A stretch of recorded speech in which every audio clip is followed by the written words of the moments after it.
Boa tarde a todos, aqui presentes na casa de Abel Sebastião de Almeida, aos nossos ouvintes da Rádio e TV Abel, que possamos todos, nessa tarde,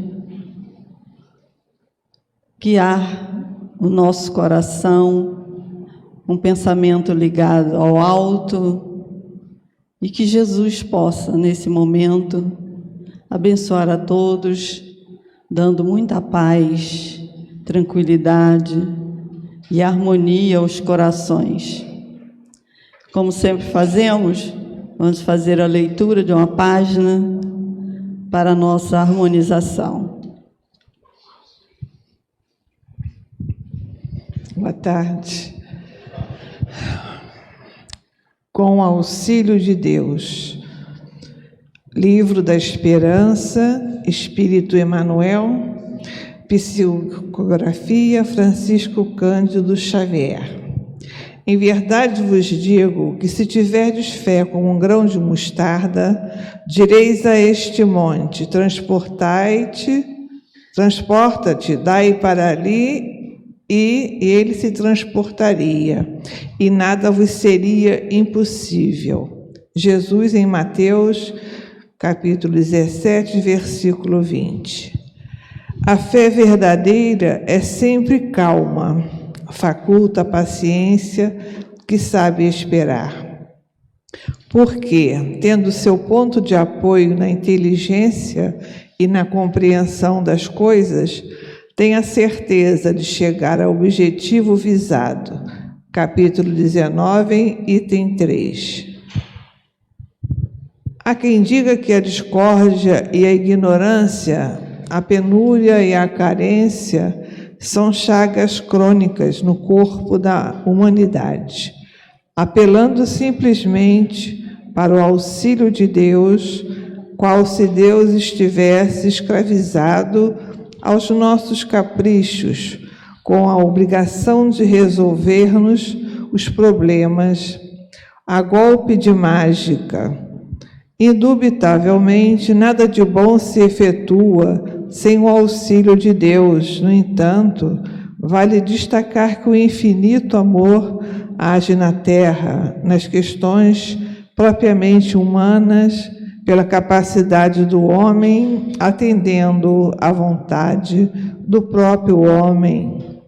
As criaturas terrestres, através de milênios, vêm realizando as mais belas empresas da evolução com o amparo divino. Viviam segregadas no primitivismo dos continentes. Quando se decidiram a conhecer o que havia para além dos mares enormes, com o auxílio de Deus, construíram as naves que as sustentam sobre as ondas. Venciam penosamente as longas distâncias. Quando se dispuseram a buscar mais largas dotações de movimento, com o auxílio de Deus, fabricaram veículos a motor que deslizam no solo ou plano no espaço. Jaziam submetidas às manufaturas que lhes mantinham todas as faculdades na sombra da incipiência. Quando resolveram conquistar o tempo preciso para o cultivo mais amplo da inteligência, com o auxílio de Deus, estruturaram as máquinas que lhes descansam, a mente e as mãos, por toda parte, desde o cérebro eletrônico à enceradeira. Padeciam visão limitada quando diligenciaram obter novos meios de análise.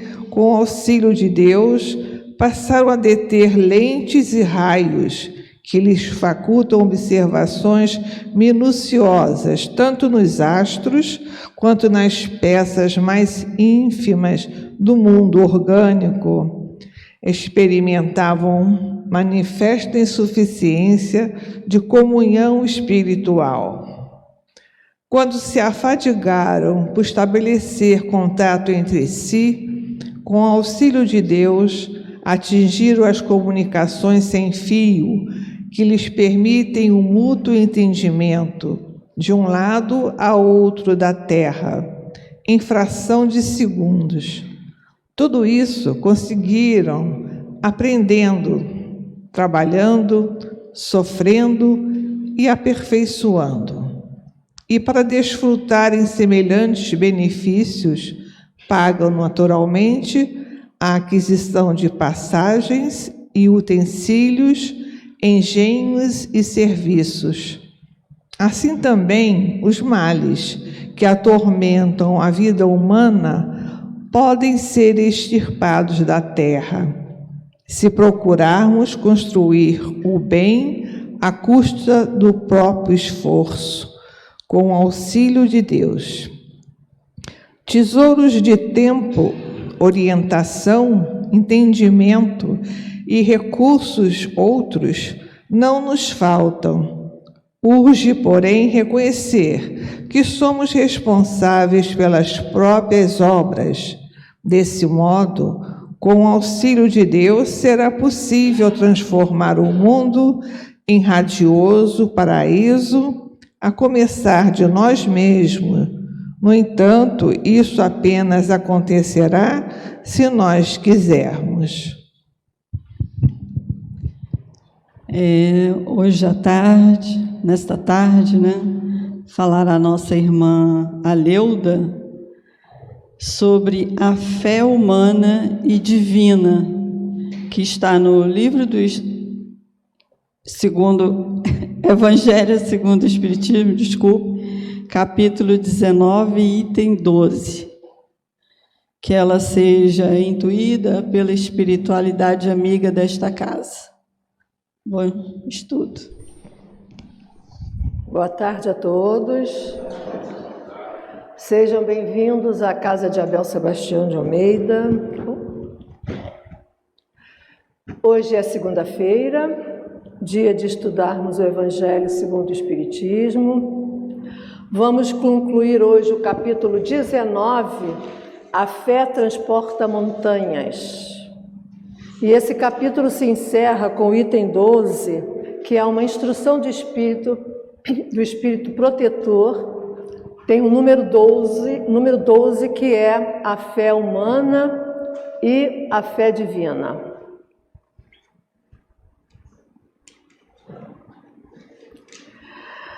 Eu começo o estudo de hoje com essa frase que Jesus fez uso: vós sois deuses.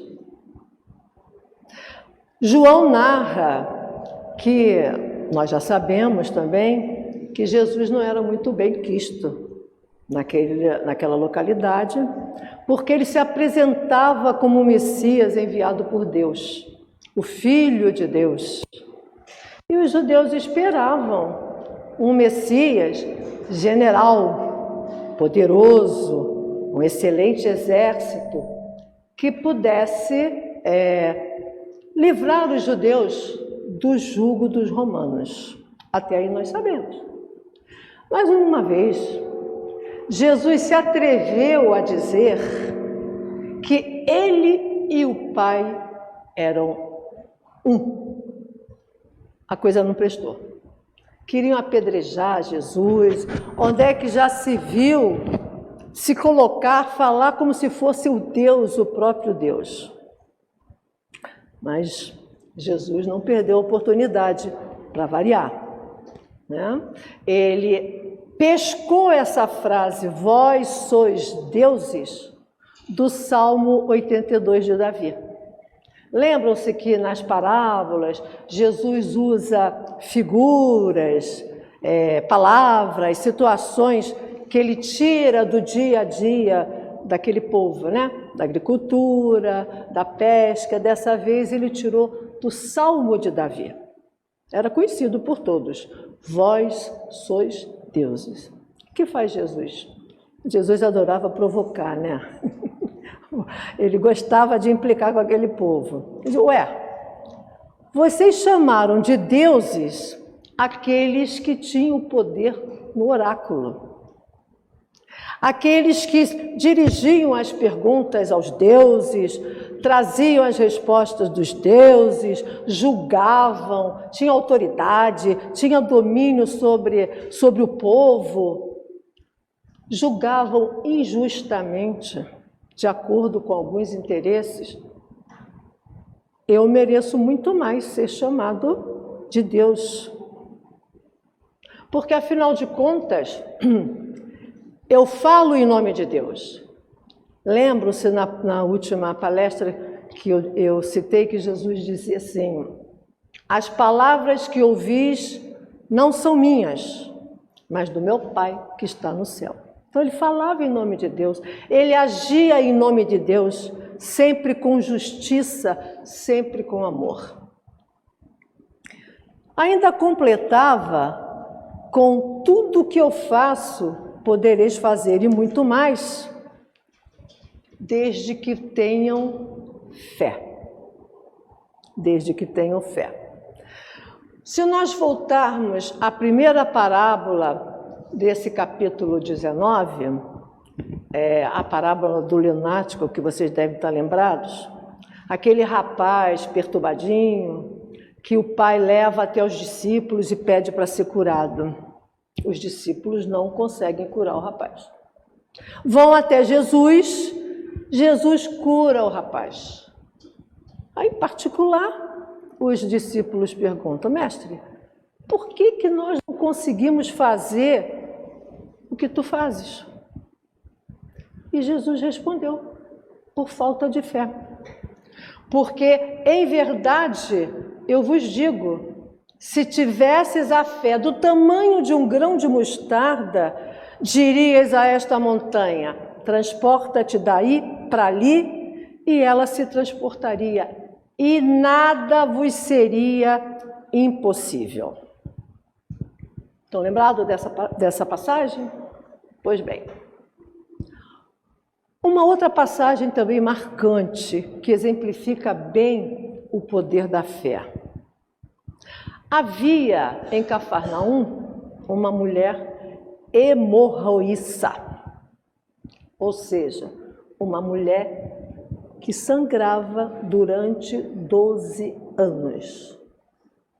Naquela época, dizem os pesquisadores, os historiadores, que quando a mulher estava no período menstrual, ela era considerada impura, suja, imunda.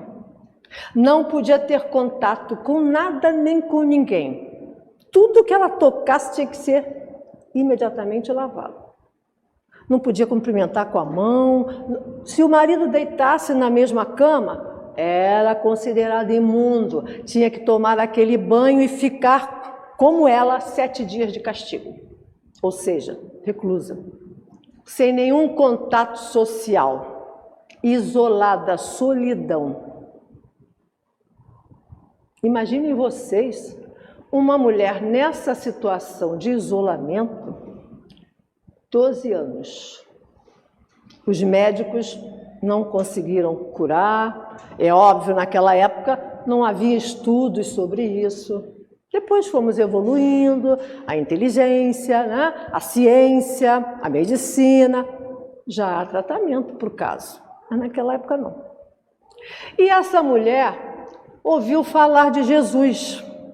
Pensou assim: caramba, se ele fez cego enxergar, se ele fez paralítico andar, se curou leprosos, se afastou um lunático, se curou um lunático, por que ele não me curaria também?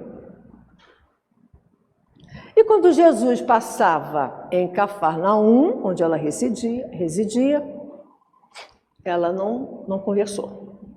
Criou coragem, perdeu a timidez, com todo cuidado, enfrentou a multidão sem encostar em ninguém para não ser apedrejada ou pelo menos xingada, e conseguiu chegar até Jesus e tocar nas vestes de Jesus.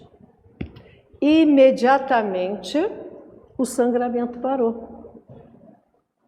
E Jesus pergunta: Pedro, quem me tocou? O Pedro, isso é gozação, o senhor está de gozação comigo. Nessa multidão inteira, tanta gente, como eu vou saber quem tocou? E Jesus repete: mas alguém me tocou, porque eu senti sair de mim poder.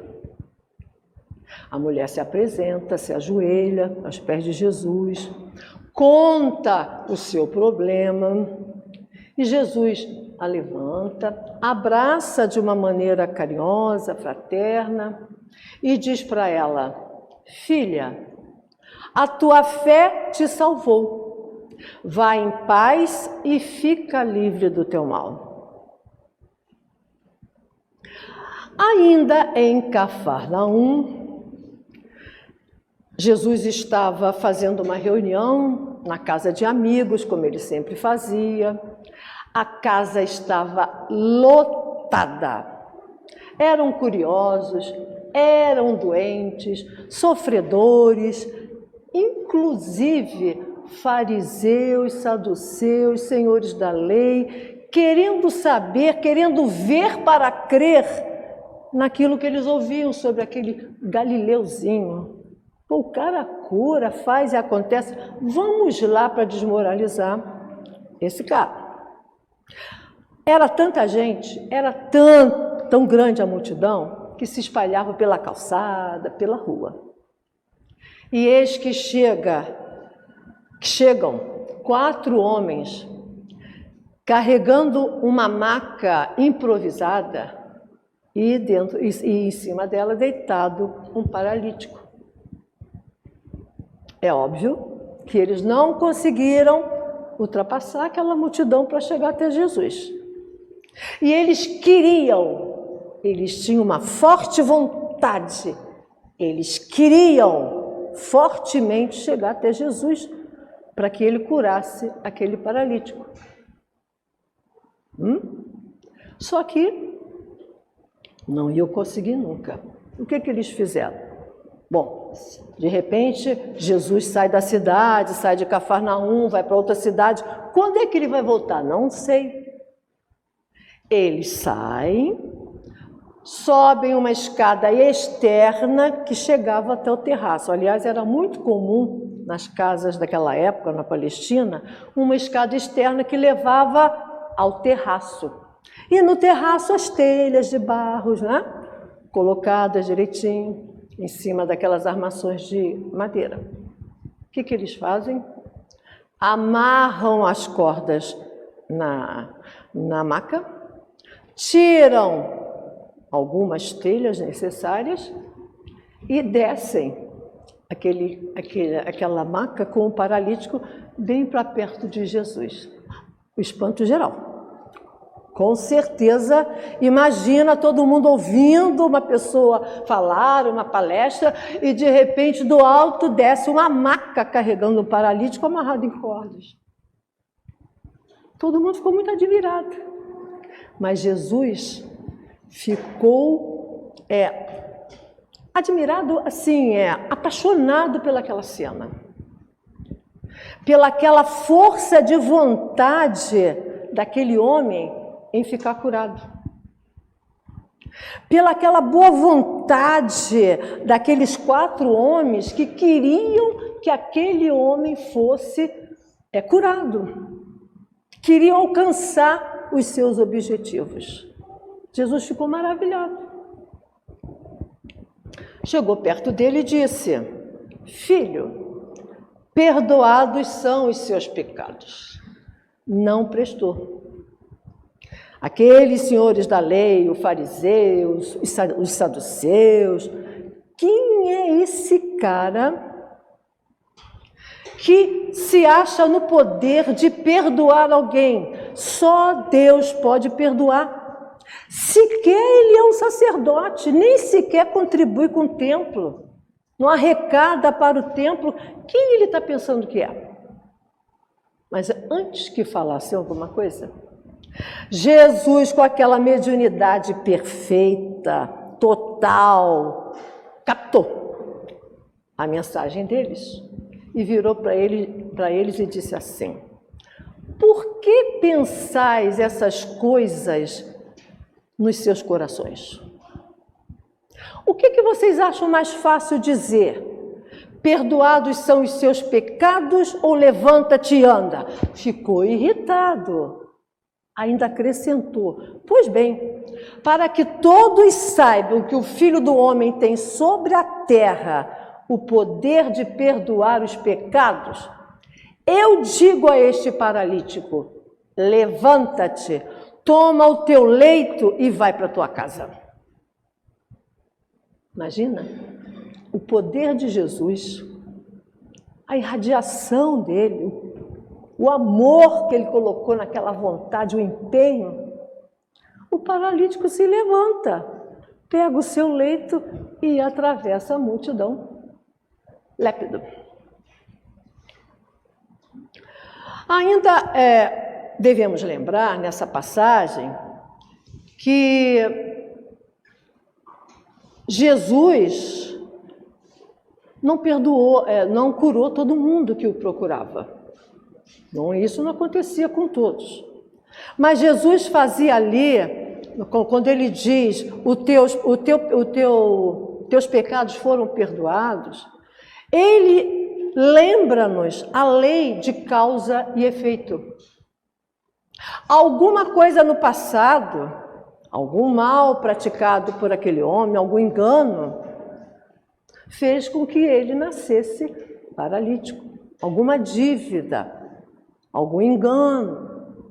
Mas Jesus, novamente, com a sua mediunidade, com o poder que tinha, ele sabia que aquele paralítico já havia acertado as suas dívidas com o passado.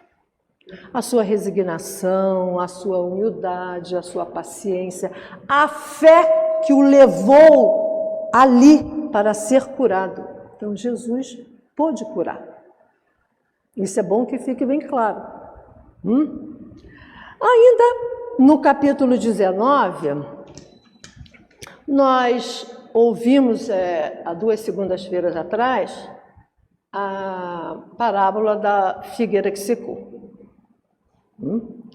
E, mais uma vez, eu lembro, a gente não pode ler as parábolas de Jesus ao pé da letra. A gente tem que captar a essência. Jesus usa figuras de linguagem, metáforas, de acordo com o ambiente daquela época, com a cultura daquela época. Então, Jesus vem, olha aquela figueira e vê que aquela figueira está carregadinha de folhas e que não tem frutos. Ora, todo mundo nascido e criado naquela área, naquele lugar, sabia que figueira só dá figo no verão ou no outono. No inverno e na primavera não tem figo, portanto não tem folhas. Se ela estava cheia de folhas e não tinha figos, alguma coisa aconteceu de errado. Vamos botar entre aspas, uma falha da natureza. Jesus é um mestre perfeito, um professor. Jesus não estava com fome coisa nenhuma, isso é brincadeirinha.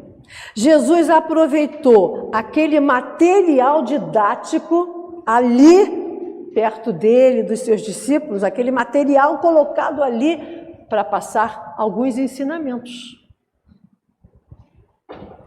Um dos ensinamentos que nós podemos ressaltar aqui, já que não era a época de figos, portanto não era a época de folhas, mas tinha folhas, uma falha da natureza.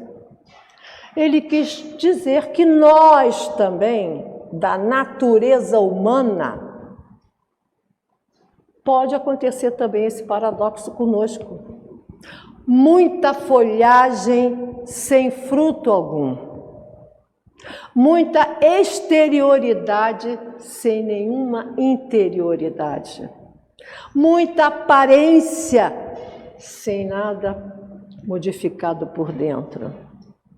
Como, por exemplo, aqueles que apresentam propensão para o bem, mas que na realidade nada de bom produzem. Não tem aquelas pessoas que parecem tão bonzinhos, né? Prometem, diz que vão fazer, que ajudam, que fazem isso, fazem aquilo, mas não fazem nada de bem, não fazem nada pelo outro, não se mexe para ajudar alguém, para acudir alguém. Um outro exemplo, os oradores que mais brilho têm do que solidez. Quanta gente que fala bonito, toda hora a gente fala isso aqui, sabe os versículos, os capítulos, de cor e salteado, de fulano, de beltrano, de cicrano, e não praticam nada daquilo, como os fariseus da época de Jesus. Sabiam toda a lei de cor e salteado, davam conselhos, ouviam, faziam acolhimento fraterno, mas não faziam nada daquilo. Em todas as casas, vamos assim dizer, religiosas, encontramos esses oradores só de verniz. No filme Os Missionários, que eu citei da outra vez, né? Como é que é o nome do filme? Esse agora que teve dos missionários. Nosso Lar 2, isso. E que aquele homem veio com a missão de fundar uma casa espírita. Ele era dirigente da casa, fazia palestras, fazia atendimento fraterno, era uma bondade personificada. Entrava em casa, era outra pessoa. A própria mulher repreende, porque ele tem uma má vontade com o filho. Poxa, mas você lá falou uma coisa, aqui você faz outra. Ainda todos que, tendo meios de ser úteis, não o são. Quanta gente que tem uma ótima condição econômica, que é incapaz de participar de uma campanha do quilo, da campanha do cobertor, de dar um prato de comida. Quanta gente que tem dinheiro e que não faz nada para ajudar o próximo. Quanta gente que tem uma inteligência superior, assim, uma facilidade para entender as coisas, ou o dom da palavra, e não usam para ajudar o próximo. Um bom conselho, uma explicação, se está vendo que o outro está com dificuldade, explicar com paciência, ajudar o outro a crescer também. Quanta gente rica em tempo disponível, preferem assistir Big Brother, assistir seriados na televisão, dormir depois da comida, nada fazem. Não ouvem um amigo que está passando por dificuldade, não visitam um parente que sabe que não está muito bem, ou que está deprimido, precisa de uma conversa, de um conselho. Enfim, os ricos de qualquer forma, e que nada fazem. E ainda podemos ter como exemplo todas as doutrinas carentes de base sólida. Todas as doutrinas carentes de bases sólidas. Aquelas doutrinas cheias de dogmas. Dogma, vocês sabem que é aquilo e não se discute, tem que aceitar. É do jeito que é dito, é aquilo. Só que nós somos mais inteligentes agora. A gente pede explicações mais aceitáveis. A gente pede racionalidade. Então, esses aqui são alguns exemplos de figueiras que com certeza mais dias ou menos dias secará até a raiz. Certo? Continuando, por que eu quis voltar à figueira que secou? Porque assim como a primeira parábola do lunático, deixa eu voltar aqui, ainda não é não. Assim como do lunático, Jesus termina a parábola falando, deixa eu ver, que digo-vos em verdade que aquele que disser a esta montanha, tira-te daí, lança-te ao mar, mas sem hesitar no seu coração, crente ao contrário, firmemente, de que tudo que houver dito acontecerá, verá com efeito que acontece. Voltando à figueira, a figueira que secou, nós não temos a mesma opção dos vegetais da natureza. A figueira, ela sabe que a sua época de dar folhas e frutos, verão, primavera. Outono e inverno, nem folhas, nem frutos. Só que, outra coisa que Jesus mostra nessa parábola, que nós humanos possuímos o livre-arbítrio. Nós podemos agir bem, tanto no local onde só haja bom, tanto no local onde haja o mal. Nós podemos frutificar, exemplificar em diferentes locais. Porque quem é bom em tempo bom é precariamente bom. Quer dizer, é bom, mas não é totalmente bom. Mas quem é bom em tempo mau é heroicamente bom, é sábio, é um homem perfeito. Porque ser bom com os bons é muito fácil. Todo mundo consegue ser bom no meio de gente boa. Ser bom no meio dos maus é difícil. Vamos nos colocar numa família complicada. Desentendimento, xingamento, um briga com o outro, aquele sossego dentro de casa. Consegue ser bom? Vai entrar no clima ou você vai frutificar, vai exemplificar o bem? Aliás, no Evangelho nós já estudamos uma vez que às vezes vem um anjo encarnado naquelas famílias tumultuadas, aquelas famílias onde há muito desentendimento, onde é um ambiente pesado, e tem aquele espírito que encarna naquela família para exemplificar, para tentar unir, para espalhar o bem. Esse é heroicamente bom. Vai trabalhar num ambiente hostil, que você sabe que os seus colegas de trabalho têm inveja, doidos para puxar o teu tapete, doidos para pegar o teu lugar, que vivem de fofoquinha, de maledicência de um ou de outro, do chefe ou sei lá de quem. Você vai se juntar a eles ou você vai exemplificar, frutificar o bem?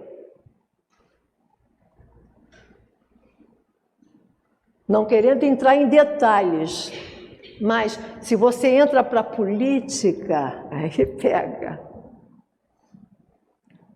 Vai ser bom lá. Vai exemplificar naquele meio. Bom, esse nós já vimos. Nós podíamos ficar falando aqui a tarde inteira sobre passagens de Jesus, sobre parábolas de Jesus, que nos mostram o poder da fé. São muitas as passagens, que aliás eu adoraria, que eu adoro falar de Jesus, mas nós não temos tempo para isso, vamos guardar um pouquinho para outros capítulos.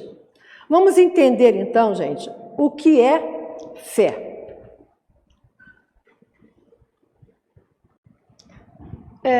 Essa palavra é pequenininha. Como Jesus diz que se a fé for do tamanho de uma semente de mostarda, que é mínima, é muito pequena uma semente de mostarda. E fé é uma palavra pequena, um monossílabo formado por 2 fonemas, mas tem aí um acento tônico que dá um poder, dá uma força, assim como fé tem um poder inimaginável. Há muitos séculos que a fé representava a atuação exclusiva do alto. A fé era entendida apenas como crença, né?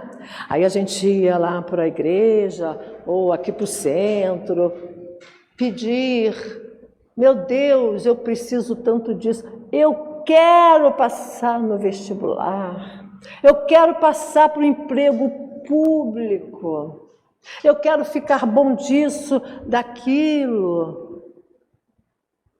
Aí acende vela, faz promessa, faz gestual, orações decoradas, toda aquela exteriorização, e cruza os braços. Fica esperando que venha do alto a solução para o problema. Eu quero passar num concurso público. Vai para a praia, vai para o cinema, vai para o shopping, vai para não sei aonde, vai dormir, vai não sei aonde. É assim lá. Está rindo? Mas não é? Eu quero ficar bom desse problema que me apareceu no fígado. Meu Deus, por que será? Está lá na mesinha do shopping toda noite com os amigos. Eu quero. Deus, me ajuda. Então era só crença. Faz o pedido, queira e cruza os braços e espera. Se não acontecesse, Deus não quis. Eu não mereci. Já vi que vou ter que ser assim até o final da minha vida mesmo. Deus não queria. Essa era a noção que tínhamos sobre fé. Fé é só crença, mas fé não é só crença. E fé independe de religião. Tem muita gente que não segue nenhuma religião e que tem mais fé do que quem frequenta alguma casa religiosa. Fé vem do grego fides, que é o radical de fidelidade. Logo, fé é uma atitude de fidelidade. Fé é harmonia, fé é sintonia. Na tradução dos evangelhos, segundo o filósofo Robert, agora eu me esqueci o nome, mas é um Robert, qualquer coisa aí de H, que eu não me lembro o nome, ele explica o seguinte, que os evangelhos no primeiro século eram todos em grego, todos escritos na língua grega. E como eles não encontraram, quando passaram para o latim, uma palavra, um verbo que viesse de fides do grego, eles colocaram credere, que veio a dar o crer. Mas na realidade, fé é de fides, é de fidelidade, de sintonia. O que é isso? Suponhamos que a gente queira assistir um programa, um determinado programa que vai passar apenas num determinado canal. O que a gente faz? A gente sintoniza, né, vira o nosso botão, sintonizamos a nossa televisão com aquelas ondas eletrônicas, com aquele canal que vai me permitir assistir aquele programa que eu quero. Sintonizei, eu fui fiel, a minha televisão foi fiel aquelas ondas. Se nós assistirmos em casa as palestras aqui da nossa casa, por exemplo, o que eu vou fazer? Vou entrar no site do SEASA, eu vou sintonizar com o SEASA naquele horário, naquele dia da semana. Eu estou sintonizando, eu estou sendo fiel, quer dizer, fiel, o site com o que eu quero assistir. Há uma fidelidade, isso é fé. E o nosso capítulo de hoje trata da fé humana e da fé divina, o nosso item. A fé humana e a fé divina. A fé é humana ou divina, conforme o homem aplica suas faculdades à satisfação das necessidades humanas, a fé humana, ou aplica as suas faculdades às suas aspirações celestiais futuras, ou seja, o seu melhoramento espiritual, o seu crescimento espiritual. Então, a fé humana, quando é voltada para coisas terrenas. Por exemplo, vou dar um exemplo do Thomas Edison. Vocês sabem quantas vezes Thomas Edison teve que reestruturar as suas pesquisas quando ele quis fazer a lâmpada elétrica? Acertou, Edisa? 700 vezes. Isso é fé. Ele acreditou, olha lá, é definir o que se quer, ele definiu o que ele queria fazer, a lâmpada elétrica. Fé, vontade forte, mas ele não cruzou o braço e ficou esperando a luz aparecer, não. Como irá alcançar? O que ele tinha que fazer para alcançar, realizar aquele desejo forte, aquela vontade forte? Errava, refazia, experimentava, refazia, errava, 700 vezes. Isso chama-se esperançar. Quando na segunda-feira passada falou que a fé é mãe da esperança e da caridade. Esperança é esperançar, é agir, é fazer por onde. Botei aqui, ó, esperançar é um verbo, quer dizer agir, buscar, fazer por onde. Esperar não, é a crença antiga, é passivo, é esperar acontecer. Então, o homem que usa a fé humana é um homem de gênio. Quantos que foram pesquisar, estudar, buscar, experimentar para descobrir a vacina do Covid? A vontade de descobrir, de fazer aquela vacina para ajudar a humanidade. Eles esperaram? Não. Eles esperançaram, eles agiram, eles buscaram, eles experimentaram. E fizeram a vacina. E assim muitos outros, para remédios, para comunicação mais fácil, para poder aproximar mais as pessoas e por aí afora. São homens de gênio. Já a fé divina, ela se define pela preocupação em usar as nossas faculdades, as nossas capacidades para aspirações futuras, para o aprimoramento espiritual. Aí é que pega. O homem não só acredita na sua capacidade de melhorar, ele quer melhorar. E ele faz por onde, ele se compromete, ele tem esperança, ele age de maneira que possa encher de belas e nobres ações a sua existência. Eu tenho uma tendência a falar mal dos outros, a contar fofoca. a maledicência. Mas eu quero melhorar.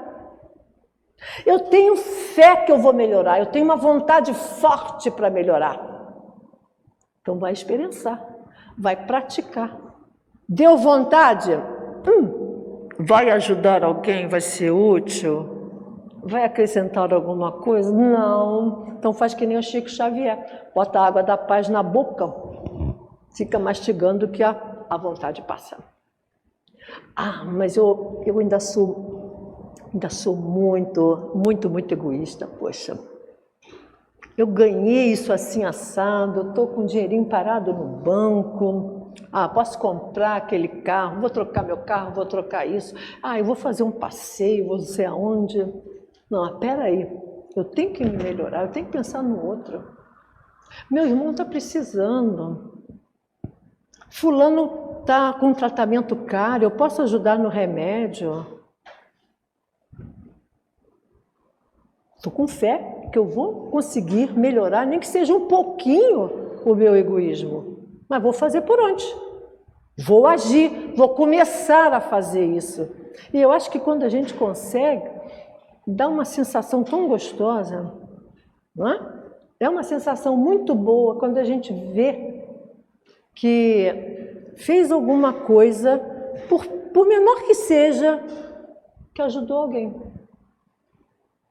É muito bom. Então,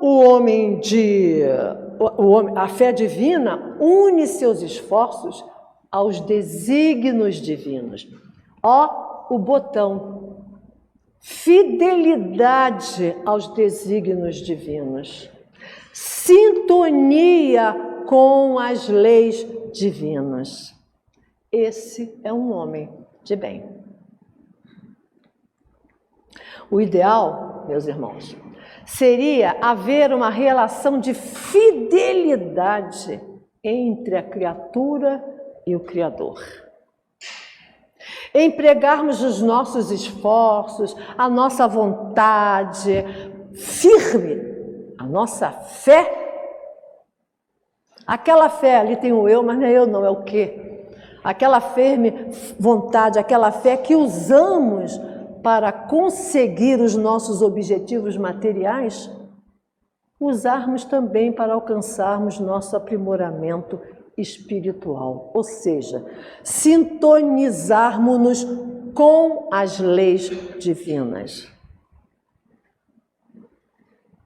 Então eu quero conseguir fazer isso assim. Tenho fé que vou conseguir fazer isso assim. Vou descobrir isso assim, visando ajudar ao próximo, visando ajudar a minha comunidade, a minha família.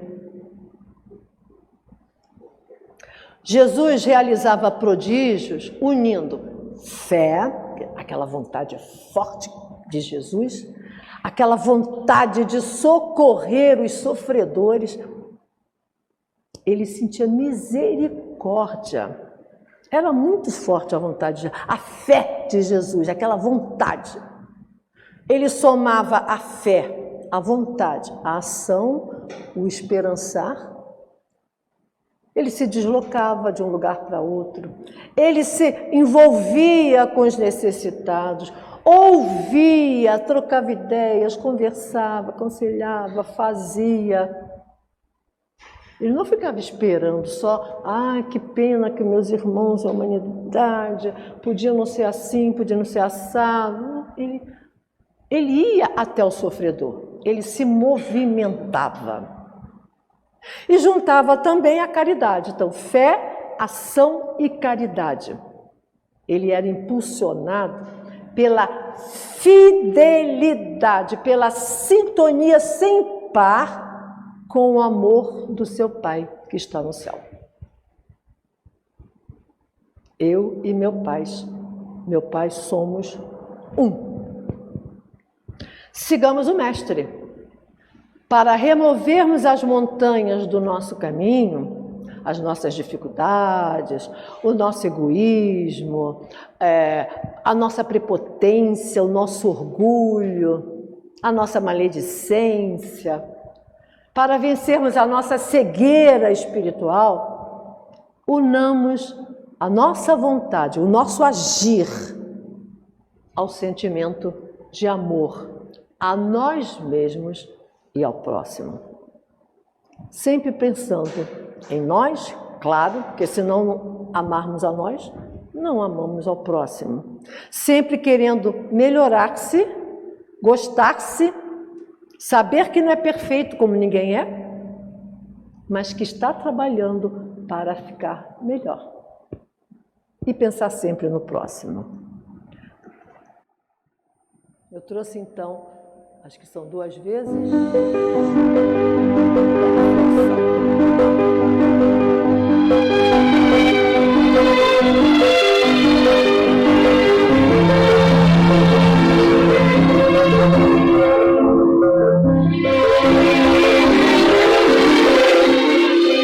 Confia sempre. Não percas a tua fé entre as sombras do mundo. Ainda que os teus pés estejam sangrando, segue para a frente, erguendo-a por luz celeste acima de ti mesmo. Crê e trabalha.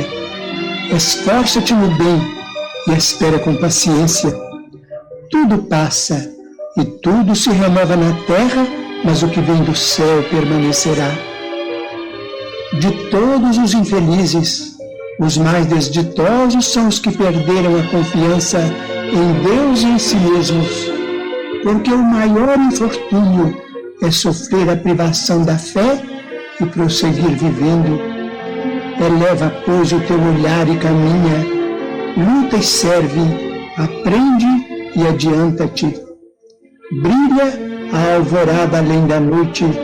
Hoje é possível que a tempestade te amarfanhe o coração e te atormente o ideal, aguilhoando-te com a aflição ou ameaçando-te com a morte. Não te esqueças, porém, de que amanhã será outro dia.